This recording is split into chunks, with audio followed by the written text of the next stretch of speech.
जय, शंकर भगवान की जय, जगदम्बा महारानी की जय, जगदम्बा महारानी की जय। భువనేశ్వరి మాత చరణ సన్నిధిలో అంతా మరిచిపోయి ఉండేటువంటి ఒక దివ్యమైన క్షణం. ఈ క్షణం ఎటువంటిదంటే అమ్మవారి ఈ క్షణం మన మీద ఉన్నది. ఈ క్షణం మన మీద ఉన్నది కాబట్టి ఈ క్షణము పవిత్రమైన క్షణం. మన జీవితంలో ఏదైనా సాధించుకున్నామా అంటే భగవంతుడి దగ్గర, అమ్మవారి దగ్గర, గురువు గారుల అనుగ్రహంతో, తల్లిదండ్రుల పుణ్యబలంతో అమ్మ ఫలాన్నాడు ఈ క్షణము నీ ఈ క్షణంలో ఉన్నాం అని చెప్పుకునేందుకు మనం గర్వించాలి. మరి నరసింహ గురుస్థానంలో మహాత్మా చంద్రమౌళి శాస్త్రి గారు అనుష్ఠించినటువంటి దివ్యమైన ప్రదేశంలో మా గురు పరంపర అంతా పావనమైన ఈ సుక్షేత్రంలో మనమందరం కలిసి ఉండే అవకాశం లభించడం ఆ భువనేశ్వరి కృపా విశేషం.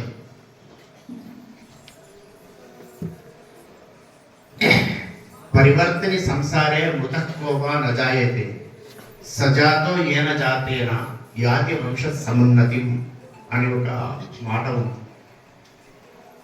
మీరు ఇంతకుముందు చెప్పినారు కదా పాట పాడుతూ, పుట్టుకలెన్ని, నాకు ఇన్ని పుట్టుకలు, ఇన్ని లెక్క, ఇన్ని జన్మ, ఒక జన్మం లెక్కనా, కొన్ని పుట్టుకలను లెక్కనా, ఇన్ని మరణాలను లెక్కనా అన్నారు కదా. కాబట్టి పుట్టుకలు మరణాలు సహజం. నిజంగా ఎవడు పుట్టినాడు అంటే, ఎవడు పుట్టడం వల్ల వాడి తల్లిదండ్రులు, వారి వంశం యొక్క కీర్తి ఎప్పటికీ నడుస్తుందో వాడే నిజంగా పుట్టినట్టు. కాబట్టి ఆ పుట్టుక మనకు ప్రసాదించింది భువనేశ్వరి మాత ఈ చరణ సన్నిధిలో. మా లలితామతి, వాడు మతి కాదు, లలితామతి. ఏది కోరి చంద్రమౌళి శాస్త్రి గారు పెట్టుకున్నటువంటి పేరు లలితామతి, చంద్రమౌళి, రాజమౌళి. వీళ్ళందరూ కూడా వారి వంశ సమున్నతి కోసం భువనేశ్వరి మాత చరణ సన్నిధిలో ఉండే అవకాశం లభించిందంటే కొన్ని లక్షల జన్మల పుణ్యబలం వాళ్ళ వెంట ఉన్నది. దానికి మనమందరం గర్వించాలి. ఎందుకంటే మన మధ్య ఇటువంటి వ్యక్తి ఉన్నది. మరి అమ్మవారి యొక్క సేవలో మా లింగం దగ్గర నుంచి ఇక్కడంతా తెలిసిన వాళ్ళు, పాత తరం వాళ్ళంతా వెళ్ళి కొత్త తరం తయారవుతున్నందుకు నాకు చాలా ఆనందంగా ఉంది. ఎందుకంటే మా తరం అయిపోయింది, పండ్లు ఊడిపోతున్నాయి, కళ్ళు సరిగ్గా కనపడతారు, తెల్లగా వెంట్రుకలు వచ్చేసినాయి. ఇగో రేపో మాపో రాలిపోతాం. మేము రాలిపోయే ముందు పువ్వులు వికసిస్తుంటే మాకు చాలా ఆనందంగా ఉంది. వాళ్ళు ఈ పుష్ప వికసనం ఈ విధంగానే జరిగేలా అమ్మను ఆశీర్వదించాలని అమ్మను వేడుకుంటూ, పెద్దల పుణ్యాన్ని సంపాదించుకున్న మనం ఆ పెద్దల యొక్క మార్గంలో నడుద్దాం. పెద్దలను పరుల పాలు చేయకుండా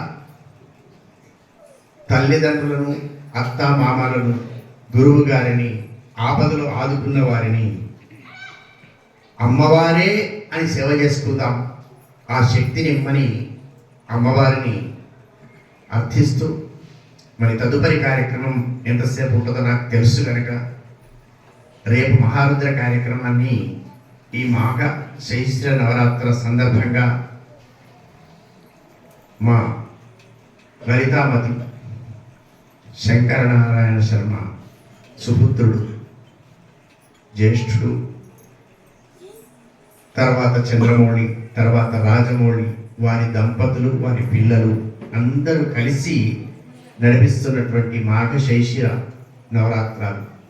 అంటే మేము నడిపిస్తలేమా అని మీరు అనుకుంటుండొచ్చు. వారు నడిస్తే మనం నడిచినట్టే. కాబట్టి వారిని నడిపించేది అమ్మవారు, వారి వెనుక నడిచిన వాళ్ళం మనం. అటువంటి ఈ నవరాత్రుల్లో రేపు మహాపర్వ దివసం రథసప్తమి. రథసప్తమి నోడు ఏరి కోరి కోటి రుద్రము కోటి శ్రీ సూక్తాల భాగంగా మహారుద్రాన్ని మనం అందరం ఇక్కడ నిర్వహించుకుంటున్నాం.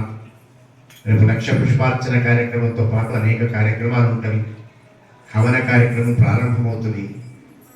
అమ్మవార్లందరూ కూడా పొద్దున్నే 7-7:30 వరకు వాళ్ళ నోములు పూర్తి చేసుకొని మిగతా వాళ్ళందరికీ సహాయకులుగా ఉండాలి. అందరూ యథావిధిగా మరి వాళ్ళందరూ కనపడుతున్నారు. రేపు అందరూ సేవలో కనపడతారని తప్పకుండా నాకు తెలుసు. కాబట్టి మళ్ళీ ఒక్క నిమిషం నామం నాకు చెప్పరాదు, అయినా చెప్పాలనిపిస్తుంది కాబట్టి చెప్పుకొని వెంటనే లలితామతి విశ్రాంతికి వెళ్ళే అవకాశం లేకుండానే మనం మంగళహారతి కార్యక్రమానికి వెళ్తాం. ఆ తర్వాత ఏం జరుగుతుందో మీకు తెలుసు. ప్రసాదం, భోజనం, తర్వాత నిద్ర, శయనం. మళ్ళీ అయిపోకపోతే మళ్ళీ లేవాలి. కాబట్టి ఈ చక్రం ఎలా ఉందో మన జీవన చక్రానికి అదే ఉదాహరణ. ఆ చక్రాన్ని తీర్థముతో పావనం చేసుకోవాలి. ఇక్కడికి వచ్చే వాళ్ళంతా ఇలాంటి వాళ్ళు అమ్మవారిని చూస్తారు. అక్కడ ఉన్నటువంటి ఆ తీర్థము చుక్క ఇక్కడ పడాలి అని కోరుకొని వచ్చేవాళ్ళే. ఇక్కడ గొప్పమైనటువంటి అంశం ఏమిటంటే, ఎక్కడ చంద్రమౌళి శాస్త్రి గారు ఉన్నారు, ఎక్కడ భావానంద భారతీ స్వామి వారు ఉన్నారు, ఎక్కడ మదనానంద సరస్వతి స్వామి వారు ఉన్నారు, ఎక్కడ కృష్ణానంద సరస్వతి స్వామి వారు ఉన్నారు, అక్కడ నిరంతరము నామస్మరణ ఉంటుంది. 24 గంటలు అన్నప్రసాదం ఉంటుంది. ఆ అన్నప్రసాదాన్ని అందంగా పెట్టేవాళ్ళు పెట్టరు, అక్కడికి వచ్చి తీసుకునే వాళ్ళు కూడా అందంగా ఎవరు తీసుకోరు. ఇక్కడ ప్రసాదంగానే వాళ్ళు ఇస్తారు, ఈశ్వర ప్రసాదంగానే అందరం తీసుకుంటాము. ఆ కార్యక్రమాలు యథావిధిగా జరుగుతాయి. మరి ఒక్కసారి పాత జ్ఞాపకాలన్నీ కూడా లలితామతి చూపించాడు. అవన్నింటినీ అమ్మవారి యొక్క చరణాల విధానానికి సమర్పణ చేసుకుంటూ ఒక్క నిమిషం మీరు కూడా చప్పట్లు కొట్టుకుంటూ భజన చేయండి. నేను ఎక్కువ చెప్పరాదు. శ్రీదత్త జయ దత్త, జయ జయ దత్త శ్రీదత్త.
మీరందరికీ కూడా సూచన ఏంటంటే, నామం అన్న తర్వాత జై అనేటప్పుడు మొత్తం నామం అని చేయాలి.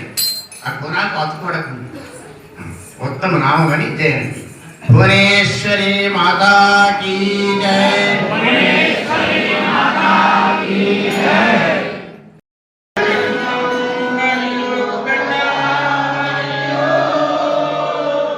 మా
స్వాంతమై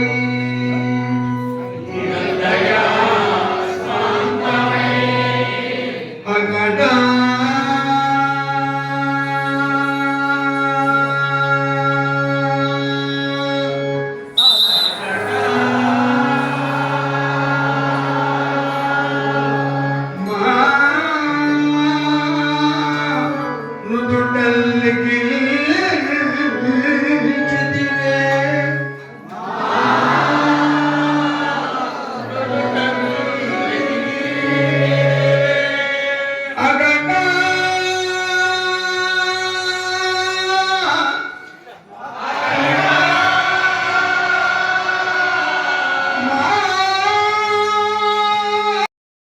ఈ మందిరం కట్టేంత వరకు నరసమ్మ గారికి తోడు ఎవరు లేరు, బంధుత్వం కూడా ఉంది కాబట్టి వారు ఇక్కడే ఉండి సంవత్సరం పాటు ఈ మందిరం కట్టడానికి ఇక్కడే ఉండి నరసమ్మ గారికి ఆమె కోరికను తీర్చింది. రెండవది కృష్ణానంద స్వామి గారు కూడా ఇక్కడ చాలా రోజులు 3 మాసాలు అమ్మవారి పూజ చేశాడు. మా నాయన గారు రాకముందు ప్రతిష్ట ఇప్పుడు 88 సంవత్సరాలు అయింది మన ప్రతిష్ట. అమ్మవారు ప్రతిష్ట కాగానే 3 మాసాలు 3 నెలలు కృష్ణానంద స్వామి గారు అక్కడ ఫోటో ఉంది, ఇక్కడ పూజ చేసినటువంటి. ఎందుకంటే అప్పటి నుంచే ఉంది ఈ బంధం. అది వారి ఆశీర్వచనాన్ని అందుకోవడం. మనం తోడకు కూడా వెళ్ళాం, బయలు చేసి వచ్చినాం 2 సార్లు దాదాపుగా. మెదక్లో కూడా అమ్మవారి సంగారెడ్డి మనం పోయినాం. ఆయవారికి భజన అంటే మహా ఆపేక్ష కాబట్టి మల సంవత్సరానికి ఇంకా విశేషంగా చేయాలి మీరు. అర్థమైందా? వీళ్ళంతా పాపం ఇప్పుడు చూస్తున్నాను చిన్నపిల్లలంతా, అందుకనే కుండలు సరిపోతులేదు.